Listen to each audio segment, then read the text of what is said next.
Merci à la FCPE pour l'organisation de ce débat, ou plutôt de ces échanges sur les projets éducatifs qui sont soumis dans le mois qui vient aux Parisiens et aux Parisiennes. Et j'en profite aussi pour saluer un certain nombre d'élus parisiens, évidemment quelques adjoints au maire de Paris, et notamment Colombe Brossel, adjointe au maire de Paris sortante, chargée des questions scolaires. Merci de l'organisation de ce débat, pas uniquement pour que nous puissions répondre aux interpellations et aux revendications de la principale fédération de parents d'élèves de Paris, mais aussi parce qu'il est nécessaire que dans ce rendez-vous démocratique des prochaines élections municipales, la question éducative soit au cœur des projets. C'est en tout cas ce que Anne Hidalgo a souhaité faire dans l'élaboration de son projet politique pour Paris.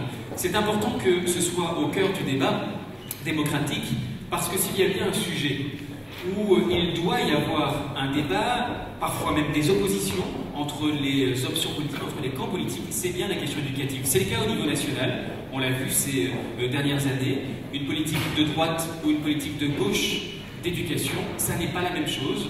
On l'a vu sur les suppressions massives de postes, on l'a vu sur la diminution de la scolarisation des enfants de moins de 3 ans, la suppression de la formation des enseignants, mais on le voit également sur la question locale et sur les enjeux locaux. Vous avez cité la dernière année qui a été animée concernant l'aménagement des rythmes éducatifs, et il y a eu un affrontement majeur entre des options que je qualifierais de progressistes, que je revendique de représenter aujourd'hui, et puis les autres. Je pense également à la question des moyens que nous devons, qui relèvent de choix politiques et d'arbitrage politique, les moyens que nous devons attribuer à cette politique éducative, où je pense par exemple à certaines mesures qui ont agité les débats politiques parisiens ces dernières années, par exemple la tarification unique de la restauration scolaire qui a permis que plus de 65% des familles voient diminuer le coût de l'accès à la restauration scolaire. Ça a été le sujet d'un affrontement politique et idéologique majeur entre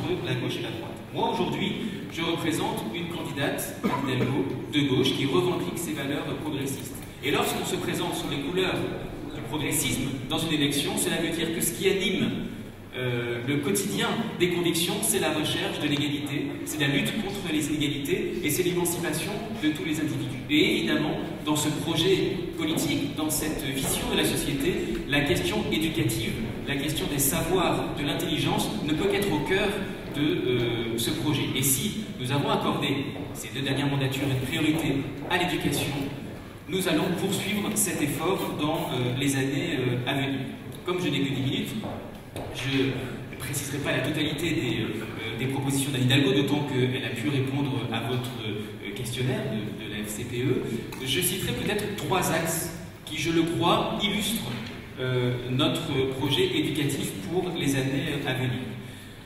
D'abord, c'est la conviction absolue que la coéducation est un élément essentiel d'une politique éducative efficace. Nous sommes dans un pays qui a construit un système éducatif d'abord centralisé, l'éducation nationale. Nous sommes favorables, bien évidemment, au caractère national de l'éducation.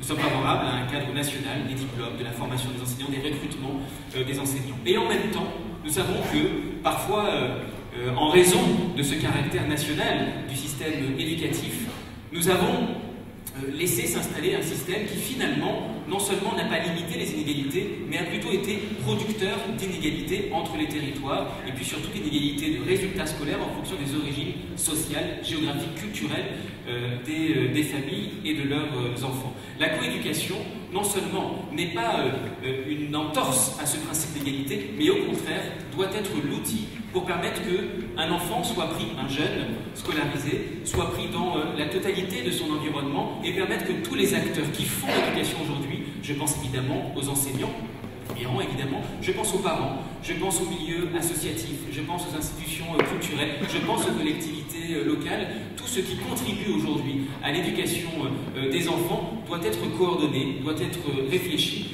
et c'est finalement ce que nous lègue bon nombre de penseurs et de sociologues de l'éducation.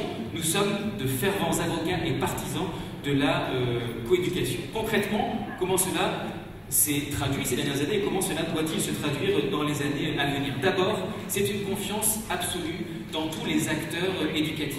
ce sont les enseignants, ce sont tous les personnels de l'éducation et du ministère de l'Éducation nationale. Mais c'est aussi une confiance dans des personnels des collectivités locales, en l'occurrence des personnels de la ville de Paris. J'ai une pensée pour eux parce qu'ils ont été particulièrement maltraités dans le débat démocratique ces derniers mois et nous avons trop souvent entendu leur travail remis en cause ces derniers mois. C'est évidemment les acteurs associatifs, les acteurs culturels qui, à leur niveau, participent à cette coéducation.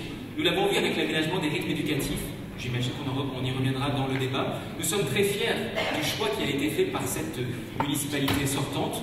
Nous le revendiquons, nous l'améliorerons dans les mois et années à venir. Mais quel est le concept de l'aménagement des rythmes éducatifs au-delà d'une décision légitime, juste, efficace sur l'évolution, sur les rythmes d'apprentissage des enfants? C'est aussi la conviction que nous pouvons, avec l'éducation nationale, avec les partenaires professionnels de l'éducation, nous pouvons co-construire des politiques éducatives dont les enfants sont les principaux bénéficiaires. Je ne citerai qu'un exemple, parce que je connais bien cet exemple-là, c'est la question de l'éducation artistique et culturelle. Nous savons que nous avons un système national qui est défaillant sur cette question de l'éducation culturelle.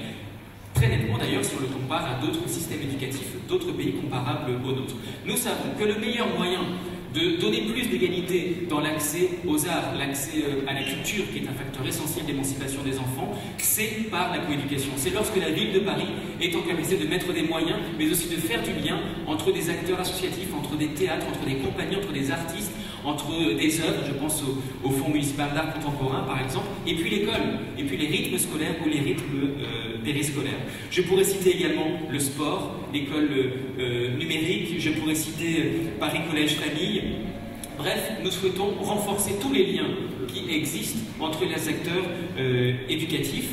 Je donnerai une autre illustration de cette coéducation parce que nous souhaitons en faire une priorité des années à venir, c'est la question des politiques éducatives relatives aux adolescents. Nous avons bon nombre de structures parisiennes, des structures de loisirs, des structures d'accompagnement et de lutte contre l'échec scolaire, des structures sportives qui s'occupent du public adolescent. Et nous savons en même temps que c'est probablement le public jeune qui est le plus difficile à appréhender, à accompagner parce qu'il y a une soif de liberté, une soif d'indépendance. Et en même temps, c'est probablement là que se jouent les pires effets des inégalités sociales et culturelles d'origine. Nous souhaitons lancer un grand plan adolescent avec l'éducation nationale, je citerai tout à l'heure la question de la lutte contre l'échec, mais avec l'ensemble des autres acteurs qui peuvent permettre que grâce à nos centres d'animation, grâce à tout le tissu associatif immensément riche à Paris, grâce à tous les centres sportifs, grâce à l'ensemble des équipes de prévention, nous souhaitons un grand plan coordonné pour les adolescents parisiens. Deuxième grand axe, j'accélère, la lutte contre l'échec.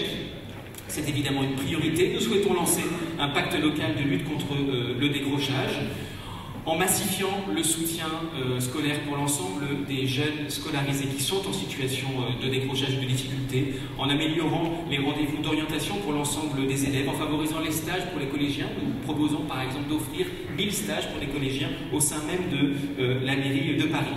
Lutter contre l'échec, c'est aussi lutter contre les inégalités sociales. On l'a fait avec la tarification unique pour la cantine scolaire, par exemple. C'est aussi des locaux qui sont dignes sur l'ensemble du territoire parisien. Et là, nous avons hérité d'une situation et d'un héritage, d'un passif plutôt absolument désastreux. Nous avons, en 2 mandatures, investi 2 milliards d'euros pour la rénovation des bâtiments, l'accessibilité aux enfants handicapés, ou encore pour créer des classes.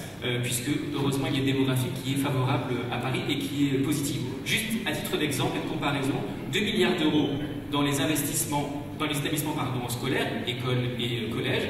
La dette de la ville de Paris, puisqu'on nous accuse d'avoir creusé une dette trop importante, c'est 3 milliards d'euros.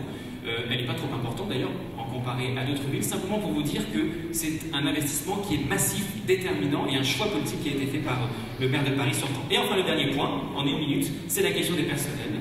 Nous ne pouvons pas construire une politique éducative sans un soutien au personnel. Évidemment, de ce que nous pouvons accompagner des personnels de l'éducation, même si ce n'est pas de notre compétence, mais tous les personnels de la ville. Il y a eu un recrutement massif de tous les personnels qui relèvent de la ville. Nous avons plus que multiplié par 3 la totalité des personnels de la ville qui s'occupent des questions éducatives. Nous allons continuer ce mouvement, notamment pour les ASEN par exemple, puisque d'ici 2015, il y en aura 300 de plus.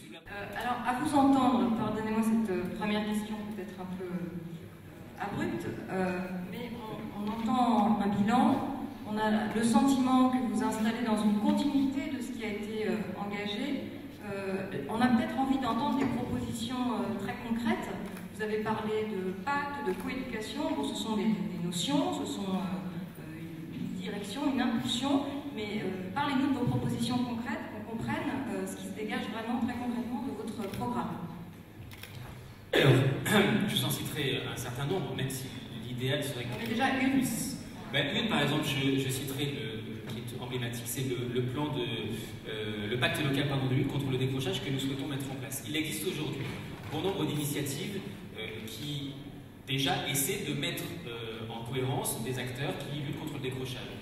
Je pense par exemple au dispositif de réussite éducative. Nous souhaitons que l'ensemble de ces acteurs, de ces initiatives, soient mieux coordonnés par un plan local, c'est-à-dire qu'il ne sera pas que parisien, mais qui pourrait être par exemple à l'échelle des quartiers ou à l'échelle d'arrondissement, et que tous les acteurs qui luttent contre le décrochage scolaire puissent se retrouver autour d'une même coordination. Nous proposerons d'assumer cette coordination et que nous y mettrons des moyens supplémentaires. Nous souhaitons par exemple créer un label de soutien scolaire pour les enfants qui rencontrent des difficultés, soutien scolaire qui doit être gratuit dans les écoles.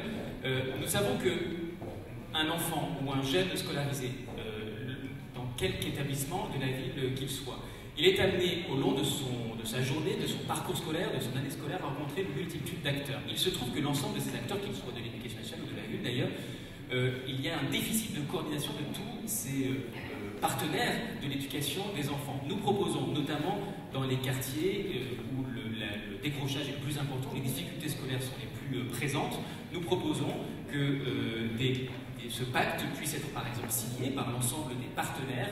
Nous y mettrons des moyens supplémentaires en personnel, en formation, en locaux, pourquoi pas par exemple permettre que dans les écoles, des salles puissent être mises à disposition de ces soutiens scolaires. L'évitement scolaire, il commence bien avant le collège, on le sait. Donc il y a aussi une politique de sectorisation dans le premier degré qui appartient pour le coup en propre à la ville et aux mairies d'arrondissement, qui est excessivement importante en matière de dérogation et en matière de secteur.